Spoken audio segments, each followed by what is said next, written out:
और सीधा रुख मथुरा की तरफ, प्रधानमंत्री नरेंद्र मोदी के संबोधन की तरफ। खुद हमारे आराध्य नजर आते हैं, उतना ही अधूरापन हमें भारत में भी नजर आएगा।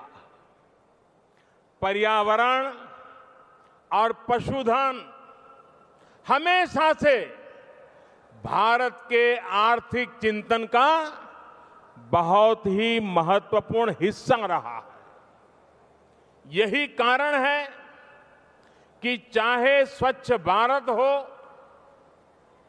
जल जीवन मिशन हो या फिर कृषि और पशुपालन को प्रोत्साहन, प्रकृति और आर्थिक विकास में संतुलन बनाकर ही हम सशक्त और नए भारत के निर्माण की तरफ आगे बढ़ रहे हैं।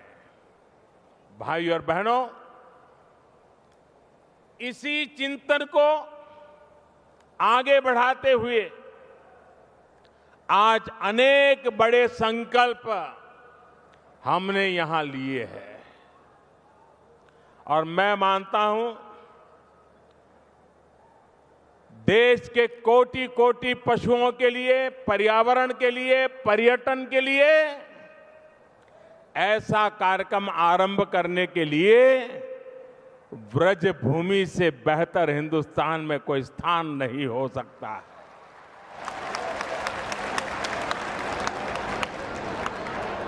थोड़ी देर पहले स्वच्छता ही सेवा अभियान की शुरुआत की गई है।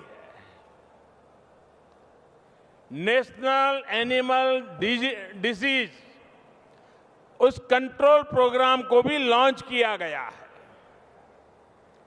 पशुओं के स्वास्थ्य, संवर्धन, पोषण और डेयरी उद्योग से जुड़ी कुछ अन्य योजनाएं भी शुरू हुई है। इसके अलावा मथुरा के इंफ्रास्ट्रक्चर और पर्यटन से जुड़े कई प्रोजेक्ट्स का शिलान्यास और उद्घाटन भी आज हुआ है। इन योजनाओं, परियोजनाओं के लिए आपको बहुत बहुत शुभकामनाएं, बहुत बहुत बधाई। और मेरे लिए प्रसन्नता का विषय है कि आज हिंदुस्तान के सभी कृषि विज्ञान केंद्रों में उस क्षेत्र के हजारों किसान एक एक केंद्र पर इकट्ठे होकर के इस पावरे नजारे का अनुभव कर रहे हैं। कोटि कोटि किसान और पशुपालक आज व्रज भूमि के साथ टेक्नोलॉजी से सीधे जुड़े हुए हैं। उनको भी मैं नमन करता हूं, उनको भी शुभकामनाएं देता हूं।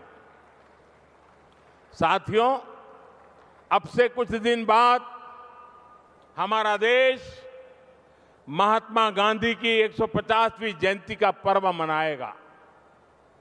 महात्मा गांधी का प्रकृति के प्रति, स्वच्छता के प्रति जो आग्रह था, उससे सीखना, अपने जीवन में उतारना हम सभी भारतीयों का दायित्व है।